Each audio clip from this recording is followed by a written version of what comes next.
Amém aí, por favor. Ô glória. Abra comigo a sua Bíblia no Evangelho de Mateus. Mateus capítulo de número 1. Evangelho de Mateus capítulo 1. Nós começamos a semana passada uma minissérie falando sobre esse momento tão importante na história do cristianismo, que é a data que nós falamos a respeito do nascimento de Cristo. Amém, gente? E eu quero continuar falando sobre esse marco na minha vida e na sua vida, na história da cristandade, a partir desse texto de Mateus, capítulo 1, a partir do versículo 1, diz assim a Bíblia. Mateus capítulo 1, versículo 1. Registro da genealogia de Jesus Cristo, filho de Davi, filho de Abraão. Versículo 2 diz: Abraão gerou Isaque, Isaque gerou Jacó, Jacó gerou Judá e os seus irmãos. Judá gerou Pérez e Zerá, cuja mãe foi Tamar. Pérez gerou Esrom, Esrom gerou Arão. Arão gerou Aminadab, Aminadab gerou Naasson. Naasson gerou Salmão, Salmão gerou Boaz, cuja mãe foi Raabe. Boaz gerou Obed, cuja mãe foi Rute. Obed gerou Jessé, e Jessé gerou o rei Davi. Davi gerou Salomão, que tinha sido a mulher de Urias, cuja mãe tinha sido a mulher de Urias. Salomão gerou Roboão, Roboão gerou Abias, Abias gerou Asa, Asa gerou Josafá, Josafá gerou Jorão, Jorão gerou Uzias, Uzias gerou Jotão, Jotão gerou Acás, Acás gerou Ezequias, Ezequias gerou Manassés, Manassés gerou Amon, Amon gerou Josias, e Josias gerou Jeconias e os seus irmãos no tempo do exílio na Babilônia. Depois do exílio da Babilônia, Jeconias gerou Salatiel, Salatiel gerou Zorobabel, Zorobabel gerou Abiúde, Abiúde gerou Eliaquim, Eliaquim gerou Azor, Azor gerou Sadoc, Sadoc gerou Aquim, Aquim gerou Eliúde, Eliúde gerou Eleazar, e Eleazar gerou Matã, Matã gerou Jacó, e Jacó gerou José, marido de Maria, da qual nasceu Jesus, que é chamado Cristo. Assim, ao todo, houve 14 gerações de Abraão a Davi, 14 de Davi até o exílio na Babilônia, e 14 do exílio até o Cristo. Amém? Vamos orar? Senhor, essa é a tua palavra, nós queremos ouvir a tua voz. Nós te pedimos, dá-nos olhos para ver, ouvidos para ouvir e um coração sensível, Pai, para receber cada palavra que o teu Espírito deseja falar ao nosso coração. Ao pregador dessa noite, Pai, conceda-lhe graça para que no abrir da sua boca somente a palavra do Senhor seja ouvida e nenhuma outra, Pai. Que o meu coração esteja alinhado ao teu coração, os meus sentimentos aos teus sentimentos, e que ao Senhor seja dada toda a honra e toda a glória, em o nome de Jesus, e quem crê diga, amém. Quem já leu o Evangelho de Mateus aqui? O Evangelho de Mateus é escrito por um cara chamado Mateus, que também é conhecido como Levi. Ele era um cobrador de impostos, e como ninguém gosta de pagar imposto, amém, gente? Como ninguém gosta de pagar imposto, então o Levi, o Mateus, não era bem quisto, principalmente porque ele trabalhava para os romanos e era judeu. Então ele era um judeu que tinha virado a casaca, amém? Ele tinha literalmente trocado de time, ele estava prestando serviço para os romanos. Então, além de quebrar os vínculos com a sua pátria, ele ainda cobrava impostos do povo. Então esse tipo de gente era muito rejeitado, né? Vocês lembram que o texto bíblico diz que existiam dois grupos de pessoas que Jesus era associado e que o povo, né, os religiosos odiavam. Eram os publicanos e os pecadores. Então os publicanos eram tão desprezados que nem no grupo dos pecadores eles estavam. Criaram um grupo especial para eles. Não bastava falar só pecadores, não, era publicanos e pecadores. Mas um dia, esse cara estava lá sentado na coletoria de impostos, Jesus passou por ele, né, se aproximou da mesa dele e falou assim: Mateus ou Levi, larga tudo e me segue. Quem já assistiu The Chosen aqui? Quem já viu essa cena no The Chosen? E aí, gente, isso foi suficiente para o Mateus ou o Levi deixar tudo e seguir Jesus. E seguindo Jesus, ele aprendeu uma coisa muito importante. O que ele aprendeu? É que Jesus era o Messias prometido à casa de Israel. E agora ele precisa contar para os seus irmãos judeus o que é que ele viu na companhia desse Cristo. O que é que ele viu andando nesses 3 anos e meio ao lado de Jesus. E provar que Jesus é o Messias. É por isso que ele vai começar o seu livro, o seu evangelho, com esses 2 personagens que são centrais na história dos judeus. Abraão e Davi. Abraão, porque é o cara que Deus usou para dar o nascimento do povo de Israel. Amém, gente? Está lá em Gênesis 12. E Davi, porque quando Deus fez a promessa do rei messiânico, Deus fez essa promessa para quem? Para o Davi. Está lá em 2 Samuel capítulo 7, a partir do versículo 14. Então, basicamente, o que o Mateus está dizendo? O Mateus está dizendo assim, olha, esse Jesus, ele é o verdadeiro israelita e o rei prometido à casa de Israel. E eu posso provar isso a partir da sua genealogia, amém? A partir da sua história. Basicamente, gente, o que o Mateus está fazendo? Ele está mostrando para nós o desenvolvimento do plano de Deus, que começou lá com Abraão, amém? Passou pelo Davi e agora está tendo seu cumprimento aonde? Em Jesus. Todo mundo comigo? O interessante é perceber quem são os meios, né? Ou qual que é o meio que Deus está usando para cumprir a sua história, para chegar à conclusão do seu projeto. E qual que é o meio que Deus está usando para cumprir a sua história, para chegar à conclusão do seu projeto? E o texto bíblico mostra para mim e para você que o meio que Deus está usando para preparar o caminho para o rei, amém? O meio que Deus está usando para preparar o caminho para a chegada do Senhor Jesus não são anjos, amém, gente? Amém? Porque essa genealogia não tem o nome do monte de anjo, amém, gente? Nem querubins e nem serafins. O que Deus está usando para preparar o caminho para o rei são pessoas. Alguém pode dar glória a Deus por isso? Porque a genealogia que está é cheia do nome do quê? De gente, amém? São pessoas. E gente, eu poderia dizer para você sem nenhum medo, de que são pessoas que talvez nem eu e nem você ousaríamos usar para um propósito tão nobre como esse. Porque pensa, Deus está usando pessoas para preparar o caminho para a chegada do seu filho, amém? Agora, quem que é esse tipo de gente que Deus está usando para preparar o caminho para a chegada de Jesus? Bom, nessa lista de pessoas aqui tem gente de tudo quanto é jeito, né? Exemplo, tem prostituta, amém? Tem assassino, tem ladrão, amém, gente? Esse é o tipo de gente que Deus está usando para preparar o caminho para a chegada do seu filho. Eu pergunto para você, será que era esse tipo de gente que a gente usaria para preparar o caminho para a chegada do Filho de Deus? Seja honesto. Quando você pensa assim, pô, Deus vai usar uma pessoa para preparar o caminho para a chegada de Jesus, você pensa que é uma altura dessa, né? Você pensa que é uma hora dessa, essa pessoa está agora, né, num lugar, tocando um atabaque, invocando divindades que não fazem parte da história de Deus? Você pensa isso? Você pensa que essa pessoa, uma hora dessa, está na zona de prostituição de alguma dessas cidades aqui da América, vendendo o seu corpo? Você pensa isso? Não, a gente não pensa.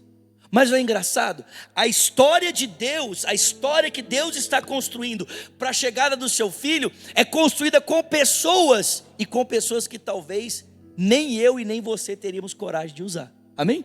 Gente, o primeiro personagem dessa história é quem? É o Abraão. Vocês lembram da história do Abraão? Quando Deus chamou o Abraão, onde é que ele estava?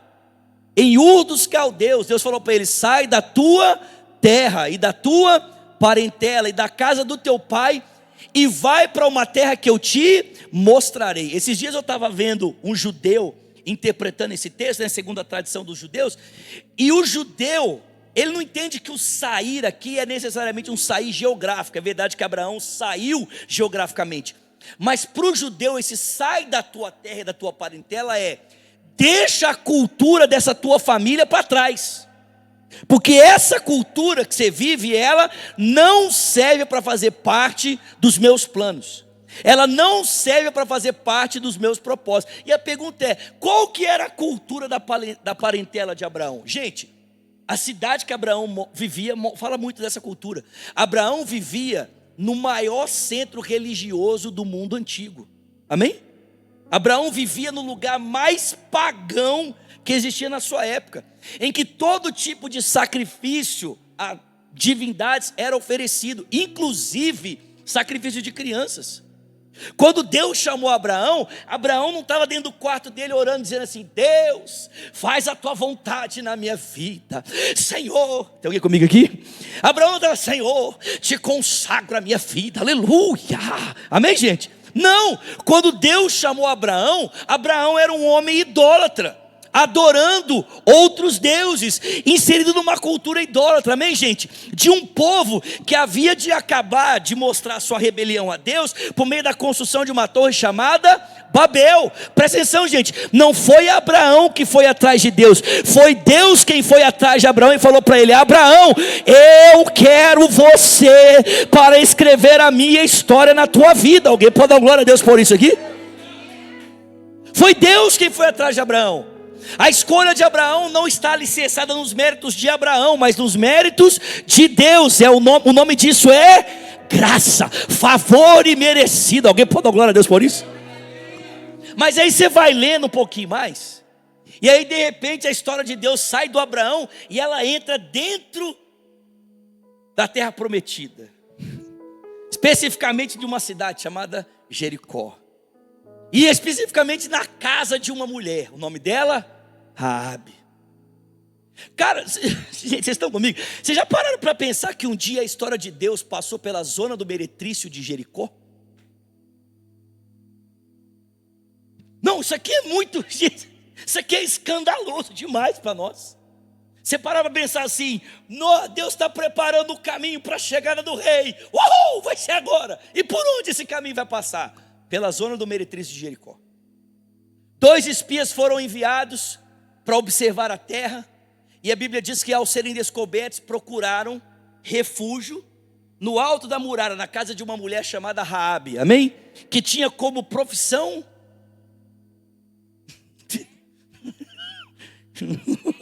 né? Quem entendeu? A profissão da Raabe, ela era uma prostituta. Mas a Bíblia diz que de alguma forma o temor de Deus já tinha tocado o coração daquela mulher. Ela esconde os espias, e a Bíblia diz que quando os perseguidores vão embora, Raabe tira eles do esconderijo e fala para eles: olha, o temor de Deus já caiu sobre a cidade, todo mundo aqui dentro sabe que Deus vai entregar a cidade nas mãos de vocês. Agora vocês têm que me fazer uma promessa: como eu protegi vocês, vocês têm que me poupar e me poupar a minha família. Aí os espias viram para Raabe e falam assim: nós vamos fazer isso, mas o negócio é o seguinte: se quando a gente entrar na cidade vocês estiverem espalhados, não nos responsabilizamos, mas se vocês estiverem aqui debaixo desse teto, vocês vão ser todos poupados. E o símbolo dessa aliança entre nós e você é esse pano vermelho pendurado na janela. Essa aliança está sendo firmada aqui através desse pano vermelho. Ele é o símbolo da nossa aliança. Vocês estão comigo? Gente, o texto bíblico diz que dessa mulher vai prosseguir a linhagem que vai dar origem a quem? Jesus, o Messias. Alguém pode dar glória a Deus por isso aqui? Gente, um dia Deus usou uma mulher chamada Raabe para construir essa história. Deus usou Abraão, amém, gente? Deus usou Raabe, e aí o texto mostra, né, esse personagem que todos nós gostamos muito dele. Deus usou Davi. A gente gosta do Davi, não gosta?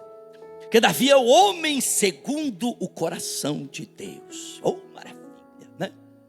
O menino que estava lá esquecido atrás das malhadas, mas que não fugiu aos olhos de Deus. Que quando Deus foi ungir o próximo rei de Israel por causa da rebelião, da dureza do coração de Saul, o texto bíblico diz que o profeta olhou para Eliabe, o irmão mais velho de Davi, e falou assim: é esse, certamente está diante de mim o ungido do Senhor. E aí Deus fala no coração do profeta Samuel: não atente para a sua aparência, nem para a sua estatura. Aleluia, amém? Nem para a sua estatura, bendito seja o nome do Senhor, amém? Porque eu não vejo como o homem vê o que está diante dos olhos. Eu, porém, o Senhor, vejo o coração. E aí mandou chamar, e veio um menino lá pequeno, glória, de bela aparência, bendito seja o Senhor, amém? Ruivo, podia ser moreno, né? Algumas versões falam moreno, aleluia.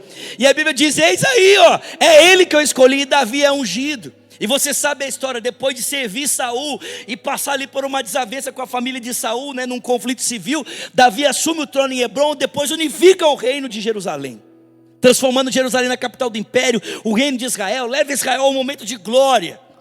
E a Bíblia vai dizer que depois de ele conseguir pacificar o reino, no ano em que os reis iam para a guerra, o que o Davi fez?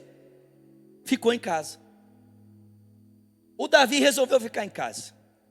E eu não sei porquê, talvez, né, foi ali a sacada do seu palácio para observar a grandeza, né, de tudo que Deus havia dado para ele. Mas a Bíblia diz que da sacada do seu palácio, ele avistou uma mulher. Deus diz que ela estava nua, havia acabado o seu ciclo menstrual, ela estava se banhando, e o Davi olhou para a mulher. E aí o texto bíblico, gente, vocês estão comigo aqui? O texto bíblico faz um salto. Ele salta da aparência e vai lá para dentro do coração do Davi. O texto diz que ele viu, mas não fica só no ver. O texto diz que ao ver, ele a cobiçou. Cobiça é uma coisa do coração. Então, o homem que está narrando o fato, ele sai do externo e ele leva a gente a mergulhar lá no coração do Davi. E o texto bíblico diz que ao ver, cobiça. E ao cobiçar, o que ele faz? Ele podia fazer uma escolha, né? Ele podia ter ido para Deus. Mas ao cobiçar, ele manda chamar. E ela vem. E a Bíblia diz que ele se deita com ela, cometendo adultério. Qual que era a culpa para o rei de cometer adultério? Morte. Qual que era a culpa para uma mulher de cometer adultério? Morte.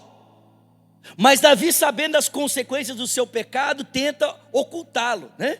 Só que tem um problema. O problema é que tem uma evidência surgindo.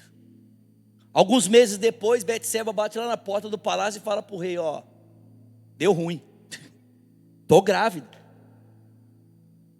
E aí Davi precisa arrumar uma forma de contornar aquela situação. Amém, gente? Naquela época não tinha exame de farmácia, amém, gente?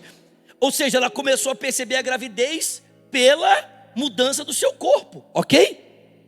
E aí precisamos contornar esse negócio. E aí o Davi resolve trazer o marido da mulher da frente da batalha e fala para ele, Urias, meu filho, como é que está a guerra? Aí Urias, Davi, está difícil. Parece que ela vai se estender por um bom tempo. Aí Davi fala para ele, então rapaz, estava pensando em você, você é um dos meus guerreiros valentes, um dos meus caras assim que eu, né, tenho uma consideração enorme por você. Então assim, como a guerra vai se estender por um longo tempo, faz o seguinte, volta para tua casa, descansa, deita com a tua mulher, fica de boa, e aí amanhã eu te mando de volta para o campo. A Bíblia diz que o Urias não voltou para casa. Ele não considerava justo os seus irmãos estarem perecendo na guerra e ele desfrutar do conforto do seu lar. Vocês estão comigo? Sabe o que ele fez? Dormiu na porta do palácio de Davi. Na manhã seguinte o pessoal foi lá falar para o rei, né? Ficaram sabendo, foram falar para o rei, Urias não voltou para casa. Ou seja, o plano de tentar, né, conectar a gravidez de Betseba com Urias não deu certo. No outro dia o Davi dá uma festa, manda embriagar Urias e fala para ele, leva ele bêbado para casa. Pois bêbado o Urias sai da casa dele e volta para dormir na porta do palácio. Vocês estão comigo? E aí, percebendo que Urias estava decidido em não concordar, né, com aquela situação, Davi fala assim, qual que é o pior lugar da guerra? Qual que é a frente de batalha que está mais difícil? Essa aqui, pois põe Urias lá. E passam alguns dias e o Davi recebe a notícia, né? Urias morreu na frente da batalha. A Bíblia diz que Betseba também é comunicada, eles entram em luto, e aí, gente, para mostrar assim o seu coração piedoso, o Davi vai se casar então com a esposa do herói de guerra que acabou de morrer na batalha, e vai descobrir, né, que ela ainda está grávida dele. Que tristeza, né, gente? Parecia tudo resolvido aos olhos de todo mundo, amém, gente? Sim ou não? Mas não aos olhos de Deus. Aos olhos de todo mundo estava tudo certo, mas não aos olhos de Deus, que enviou o profeta Natan na casa do Davi para bater na porta dele e falar assim: Davi, preciso te contar um negócio. E aí o Natan entra, Davi recebe ele e fala: pode me contar. Ele fala: cara, tem um cara aqui no seu reino, o cara tem muitas ovelhas, o cara rico, rapaz, tem um vasto campo de ovelhas, muita ovelha. Mas ele queria dar uma festa e fazer um churrasco para um vizinho que estava recebendo. Mas ao invés de ele pegar uma das suas ovelhas, sabe o que ele fez? Ele pegou o vizinho dele que tinha uma ovelha só e matou essa ovelha para fazer o churrasco e dar para os vizinhos. Davi falou assim: esse cara tem que morrer, esse cara merece a morte. E aí Natan apontou o dedo para ele e falou assim: esse cara é você, não é esse cara sou eu não. Esse cara é você. Eu pergunto para você: você escolheria esse tipo de gente para fazer parte da história de Deus? Um assassino? Um adúltero? Não é engraçado, gente, porque às vezes na nossa cabeça, para nós fazermos parte daquilo que Deus está fazendo, nós temos que ser pessoas perfeitas. Mas na verdade Deus não está escolhendo pessoas perfeitas, mas Ele está aperfeiçoando as pessoas que Ele escolheu. Deus não está atrás de gente perfeita, porque gente perfeita não existe, mas Ele está aperfeiçoando os seus escolhidos. Alguém pode dar glória a Deus por isso? Paulo diz: vejam, irmãos, não são muitos os poderosos, os nobres, né, que são escolhidos, não, são os fracos, amém? Deus escolhe as coisas loucas desse mundo para confundir as sábias, escolhe as desprezíveis para confundir aquelas que parecem ser alguma coisa, e escolhe aquelas que não são para confundir aquelas que são, a fim de que nenhuma carne se glorie na presença de Deus. Alguém pode dar glória a Deus por isso aqui? Deus está usando pessoas como eu e você, amém? Que não são perfeitas, mas estão sendo aperfeiçoadas por aquele que as escolheu, amém, gente? E sabe o que é interessante? É que essas pessoas, elas não fizeram nada tão extraordinário assim. Porque às vezes a gente acha que para ser usado por Deus não precisamos fazer coisas extraordinárias. Mas sabe o que eu aprendo olhando para essa genealogia? Que essas pessoas fizeram coisas simples, e Deus transformou os atos simples delas em atos extraordinários. Porque, gente, o que o Abraão, primeiro, né? O que o Abraão fez para entrar na história de Deus? Teve um filho. O que a Raabe fez para entrar na história de Deus? Recebeu 2 homens na casa dela. Talvez o mais difícil aqui tenha sido Davi. O Davi, para estar na história de Deus, foi um bom rei para uma nação.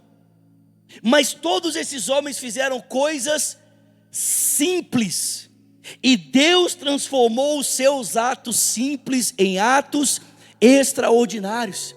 A maior parte de nós dá essa desculpa para Deus quando Deus nos chama para fazer alguma coisa para Ele. A gente vive dizendo para Deus: Deus, eu não sei fazer, ou eu não tenho nada para oferecer. Deixa eu dizer uma coisa para você. Quando Deus chamou Moisés para fazer alguma coisa para ele, Deus perguntou assim para Moisés: o que é que você tem na sua mão? Moisés falou assim: eu tenho um cajado. Deus falou assim: é o suficiente para que você seja um instrumento poderoso nas minhas mãos. Na sua mão é só um cajado, mas na minha mão é capaz de abrir o mar vermelho. Quando Deus chamou os discípulos, perguntou para eles: o que vocês têm na mão? Nós só temos uma rede. Jesus falou para eles: na mão de vocês só pode pescar peixe, mas na minha mão é capaz de pescar homens. Pelo amor de Deus, faça coisas simples e Deus vai transformar os atos simples em atos extraordinários. Alguém pode dar glória a Deus aqui? Gente, olha João Batista pregando e chamando o povo ao arrependimento. E ele fala assim: sabe quais são os sinais do arrependimento? Né? Você mudou de vida. É você dar um copo de água a quem tem sede. É você repartir a roupa com quem está necessitando. É você dividir a comida que você tem sobrando. Isso é difícil, gente? Não. Jesus falou que se nós dermos um copo de água a um dos seus pequeninos, nós estamos fazendo como se fosse para ele. O problema é que nós estamos sendo enganados pelo diabo. Nós estamos achando que Deus só conta o que é extraordinário. E na verdade o reino de Deus, pelo amor de Deus, o reino de Deus é como um fermento. Porra, Jogado numa massa que vai levedando, vai levedando, vai levedando, daqui a pouco fermentou a massa toda. É um pouco de fermento. O reino de Deus é como um grão de mostarda, mesmo sendo a menor das hortaliças, cresce, pelo amor de Deus, tem alguém comigo aqui nessa noite? Cresce, se torna grande e robusto ao ponto de receber, aleluia, aves nos seus ramos. Não tem a ver com grandeza, meu irmão, tem a ver com estar disposto a fazer algo para a glória de Deus. O que é que você tem na sua mão? O que é que você pode fazer? Pastor, eu não sei pregar, mas quem está dizendo que você tem que saber pregar? Pastor, eu não sei cantar, mas quem está dizendo que você tem que saber cantar? Meu irmão, se você sabe dar um copo de água em nome de Jesus, o reino de Deus pode avançar através de você. Pelo amor de Deus. Já pensou? Uma igreja toda de pessoas simples, fazendo coisas simples, que resultam em coisas extraordinárias. O que é que vai acontecer com essa cidade? Não, vocês estão me ouvindo aqui essa noite? Já pensou uma igreja toda? Nós somos quantas pessoas aqui? 20, 30? Imagina 30 pessoas fazendo coisas simples e Deus transformando essas simples ações em ações extraordinárias. Meu irmão, não tem como, Sarasota vai ser abalada. Quem concorda comigo?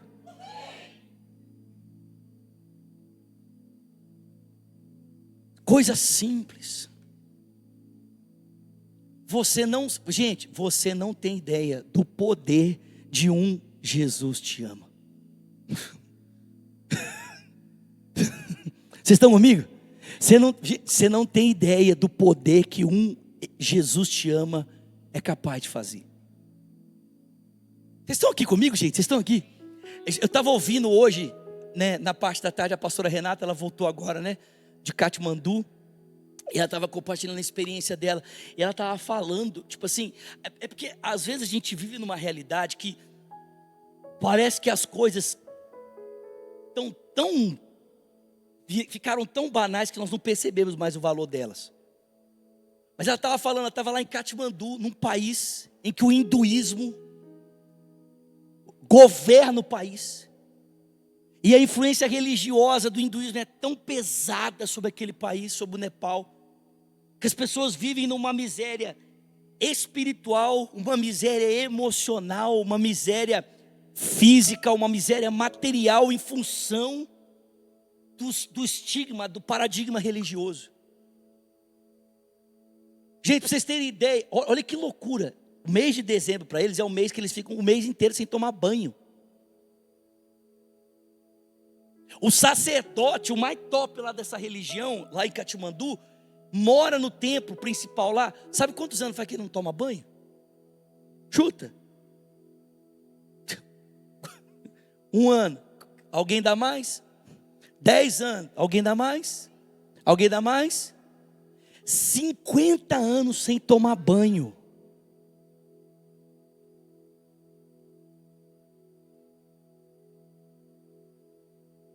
"50 anos sem tomar banho." Tem alguém comigo aqui? E essas pessoas viviam presas nisso. E aí a Renata falou que ela foi lá, conheceu a realidade do país, e aí ela entrou na nossa igreja. E ela olhou o pessoal tudo limpinho, de mão levantada, chorando, cantando hinos a Jesus. Alguém pode dar glória a Deus por isso? Pessoal formando no carisma. Alguém pode dar glória a Deus por isso? Gente, você tem ideia que nós estamos falando de uma igreja em que as pessoas viviam debaixo desse estigma religioso, e hoje a vida delas foi completamente transformada por causa de uma pregação simples. O famoso Jesus te ama. Sabe o que mais impacta o nepalês no evangelho? Não é o poder do evangelho, os milagres. O que mais impacta o nepalês é pensar que eles têm um Deus de amor que os ama e foi capaz de dar a vida do seu filho em resposta a esse amor por eles. Pelo amor de Deus. Pessoas normais fazendo coisas simples, e Deus transforma essas coisas em extraordinárias. Eu termino dizendo para você o seguinte: essa genealogia termina com a história de um casal. O nome dele, José. O nome dela, Maria. E a história deles é engraçada porque eles estavam prometidos um ao outro em casamento, amém? Segundo a tradição judaica, eles já estavam casados, só esperando para consumar o casamento. Então o José já estava lá.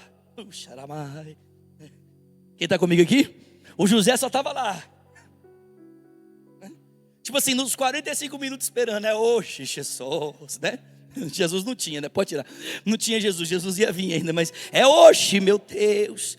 Mas aí nos 45 do segundo tempo, o anjo visitou Maria e falou para ela: Maria, Maria, tu vai ficar grávida e vai ser coisa de Deus. E aí a Maria ouviu aquela palavra e falou assim: eu quero, tô disponível, que se cumpra em mim conforme a palavra do Senhor. Você já parou para pensar o que significou para Maria dizer sim para a gravidez de Jesus? Porque a gente não para pensar nas implicações que essa gravidez gerou para a história dela. Presta atenção, ela estava nos 45 minutos para casar, gente. O texto bíblico diz que José começou a perceber a barriga de Maria crescendo, né? Eu gosto de brincar. Eu falo que o José começou a perceber a barriga de Maria crescendo, e aí aproximou dela e falou assim: ô Maria, minha filha, o casamento está chegando, né?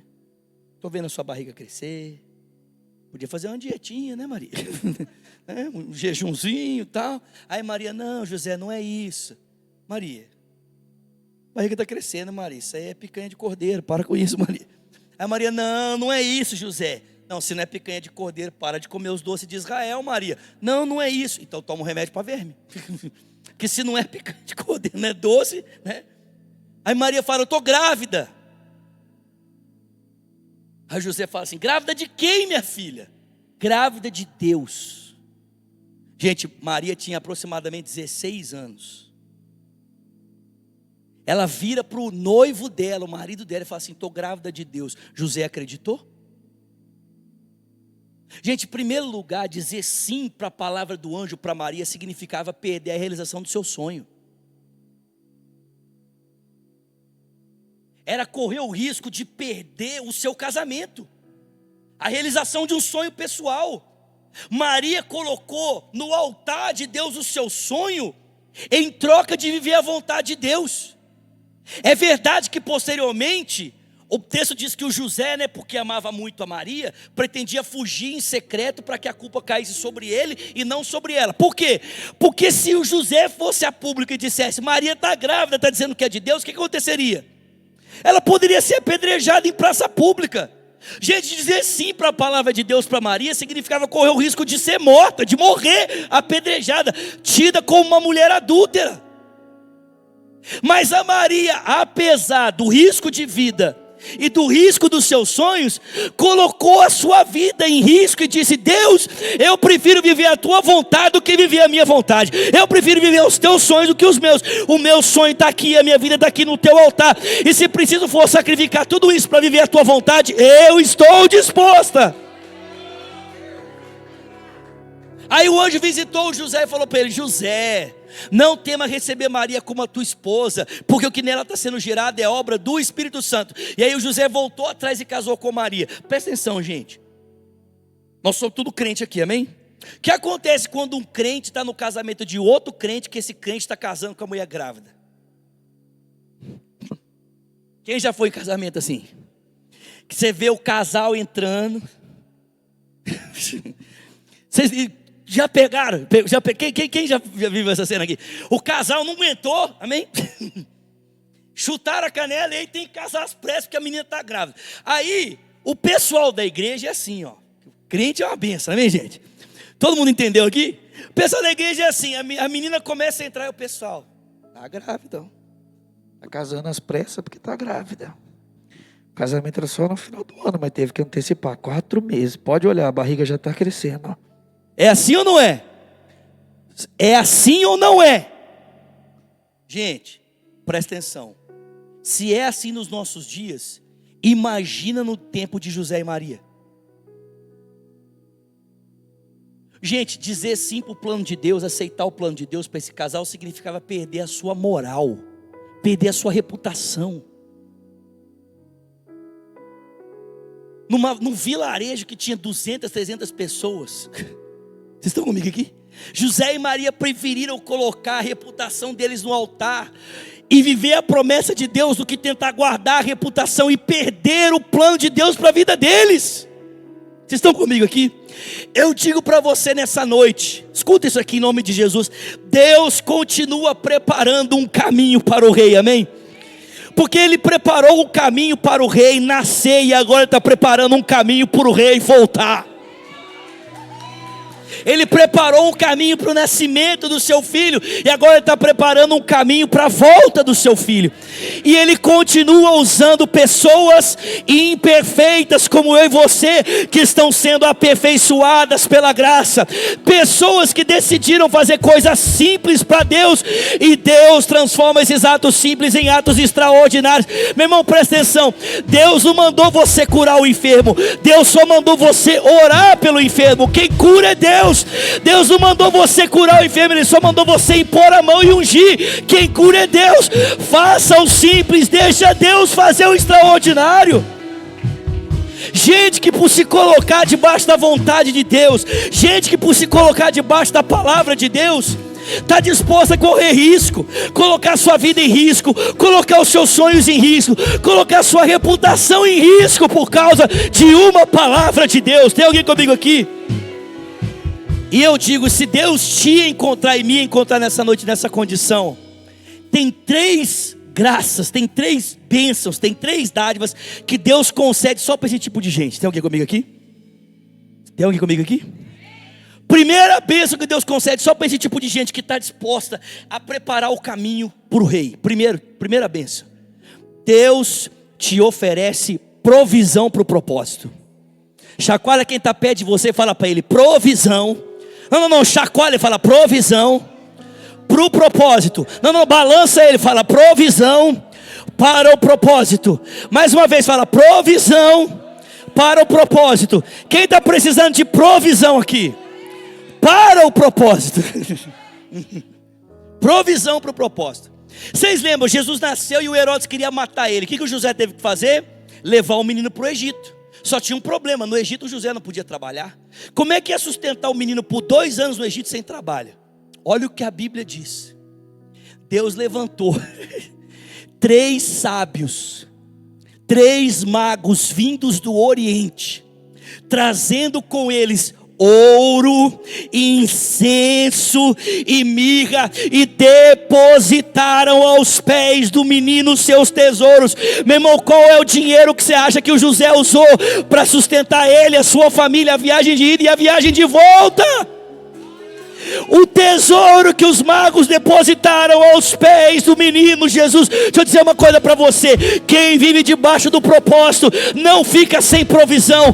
Deus faz vir do norte, do sul, do leste e do oeste a provisão necessária para que você viva o propósito de Deus. Pelo amor de Deus. Segundo, não falta direção. Primeiro, não falta provisão. Segundo, não falta direção.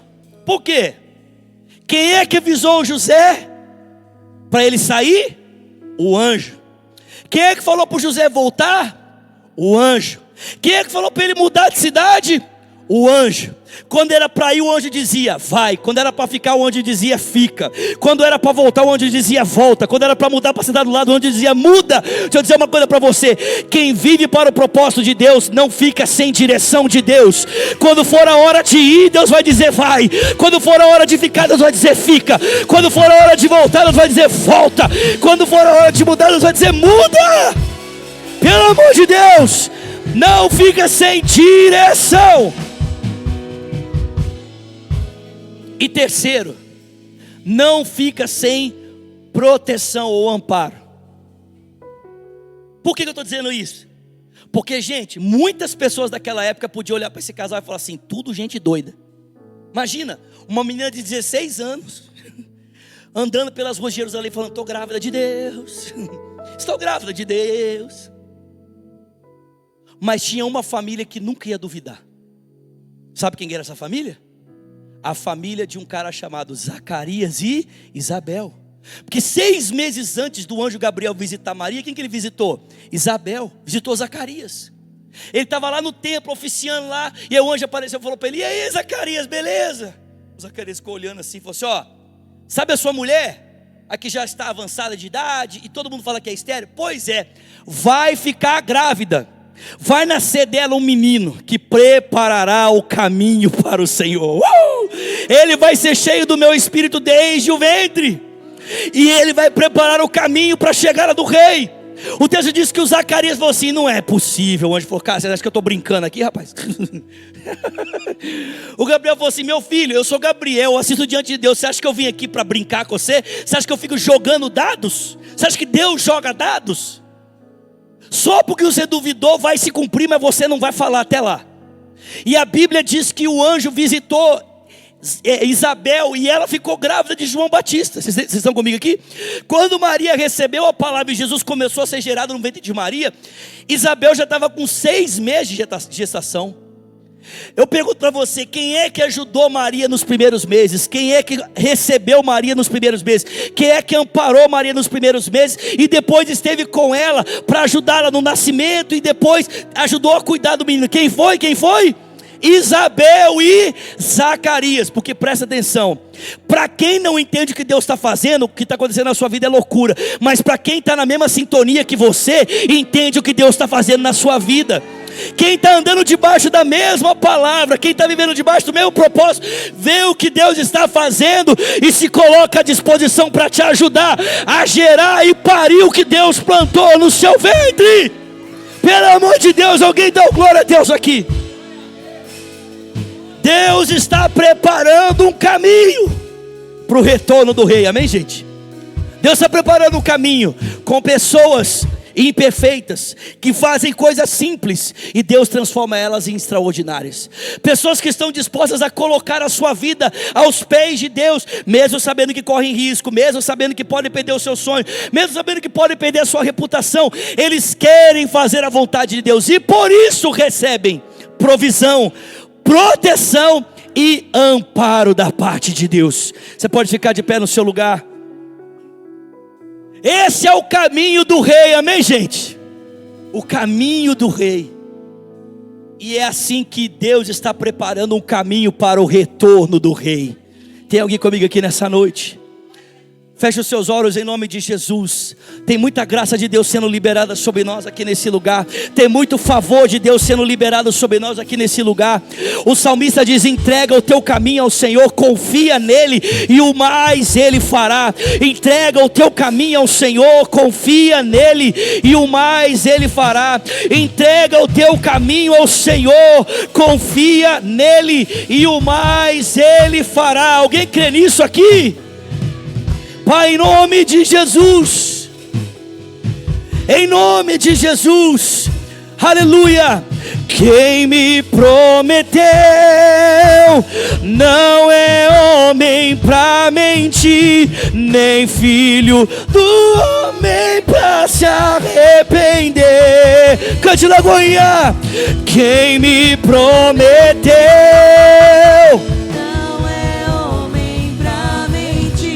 e nem filho. Cante, o meu Deus. O meu Deus nunca falhou e não falhará. Ele cumprirá. Terra e céus passarão,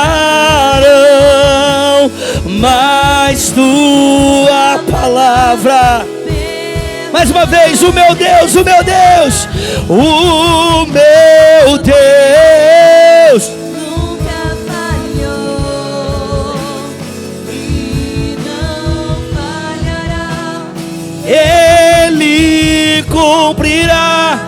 Terra e céu passarão, mas tua palavra.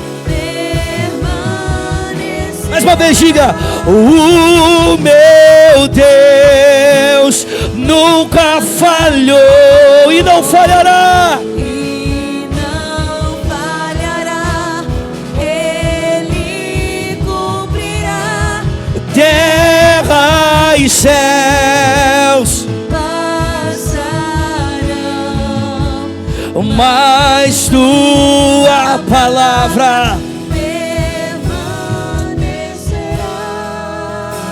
Eu sinto no meu coração o Espírito me falando que vocês vieram essa noite por causa de uma resposta.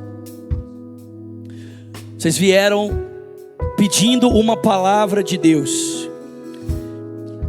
E quando eu citava esse texto dos Salmos, entrega o teu caminho ao Senhor, confia nele, e o mais ele fará. Eu senti no meu coração que essa era a resposta que Deus estava trazendo para vocês nessa noite. Deus está dizendo: entrega o teu caminho ao Senhor, confia nele, e o mais ele fará. Descansa o teu coração no Senhor, espera nele, ele é a tua salvação. Pai, nessa noite eu oro, Senhor, pela vida desse casal, e eu ministro sobre eles provisão da parte do Senhor. Eu ministro sobre eles favor financeiro da parte do Senhor. Eu vejo o Senhor dizendo para eles que é tempo de colher, que é tempo de colheita, é tempo em que aquilo que foi plantado será agora colhido. O Senhor trazendo favor, benesses materiais sobre as mãos deles, Pai. Eu vejo isso e eu os abençoo nessa noite, em nome do teu Filho, segundo a palavra do Senhor sobre a vida deles, em o nome de Jesus. Amém, amém e amém. Glória a Deus, glória a Deus. Feche os seus olhos, coloque as suas duas mãos sobre seu coração. Aleluia, aleluia. Alguém está sendo abençoado aqui nessa noite? Com seus olhos fechados, suas mãos sobre seu coração, ore comigo dizendo: Pai, diga: nessa noite eu escolho entregar a minha vida. Diga: reconhecendo que Jesus Cristo é o meu Senhor, é o meu Salvador. Diga: Pai, eu me rendo. Diga: eu confesso minha vida, tudo que sou e tenho é teu. Ore também dizendo: e eu, Jesus, que um dia andei nos teus caminhos, mas eu me afastei. Diga: nessa noite, arrependido, eu volto, na certeza de que o Senhor me recebe. Seus olhos fechados, suas mãos sobre seu coração. Se você está aqui nessa noite, fez essa oração pela primeira vez, aqui ou através do online, você orou dizendo: eu entrego a minha vida a Jesus, ou eu volto para Cristo. Você vai digitar para a gente, se você está no online, hashtag eu decido por Jesus. E se você está aqui, eu quero que você que está tomando essa decisão, você levante uma das suas mãos, né, dizendo: eu quero entregar minha vida a Cristo, eu quero voltar para Jesus. Levanta uma das suas mãos. Tem uma pessoa aqui, glória a Deus, vem cá, vamos aplaudir o Senhor por a vida dessa irmã preciosa. Glória a Deus, glória a Deus. Tem mais alguém nessa noite que quer tomar essa decisão? Mais um, tem mais um aqui, vem cá. Aqui ó, tem mais um, vamos aplaudir forte. Vamos aplaudir forte. Glória a Deus, glória a Deus. Alguém está feliz aqui, pelo amor de Deus, gente? Glória a Deus. Estenda suas mãos para cá. Vamos orar por esse casal. Ore comigo dizendo: Pai, nós abençoamos essas vidas. Diga: declaramos que elas são tuas, que elas pertencem a ti. Diga: Pai, como igreja, nos comprometemos em amar, em servir, em ser com elas, a sua família, em nome de Jesus. Amém, amém, amém. A Bíblia diz que quando alguém toma essa decisão, o céu faz uma festa. E se o céu faz uma festa por vocês, nós também vamos fazer. Então eu vou contar até 3. Eu quero que vocês se virem para conhecer uma igreja que já te ama, porque ela já orava por você. Pode ser? Pode ser? Vocês estão comigo? Vamos lá? Vamos juntos? Bora, igreja! 1, 2, 3, podem virar. O meu Deus nunca falhou e não falhará. Ele cumprirá. Terra e céus passarão, Mas tua palavra permanecerá. mais uma vez. O meu Deus, diga, nunca Falhou e não falhará. e não falhará. Ele Ele cumprirá.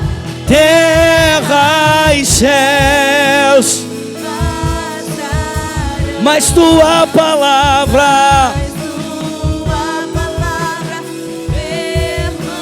permanecerá. Estenda suas mãos. Pai, nós te louvamos por essa noite, pela tua palavra, pela vida depositada em nós, pela esperança depositada em nós, pelo privilégio de podermos mais uma vez reforçar o nosso compromisso de vivermos para o Senhor, para a glória do teu nome. Leva-nos em paz como o Senhor nos trouxe, guardados pela tua boa mão, e que a graça do nosso Senhor Jesus Cristo, o amor de Deus Pai, a comunhão e o consolo que vem do Espírito seja com o povo de Deus aqui e espalhado em toda a terra, desde agora e para sempre. Quem crê, diga amém. Dá uns 20 abraços aí, amém. Vai na graça, vai na paz. Não esqueça do resto da nossa programação da semana, amém, gente? Deus abençoe. Eita glória!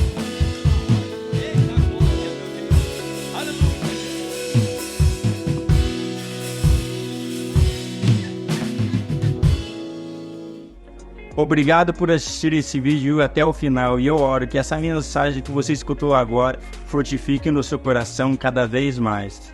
Eu quero pedir algo para você se inscrever no nosso canal no YouTube, curtir essa mensagem que você acabou de escutar, que isso vai levar essa mensagem para muita mais pessoas. Você também pode deixar os seus dízimos e as suas ofertas aqui no nosso canal, na nossa igreja. Que Deus abençoe você.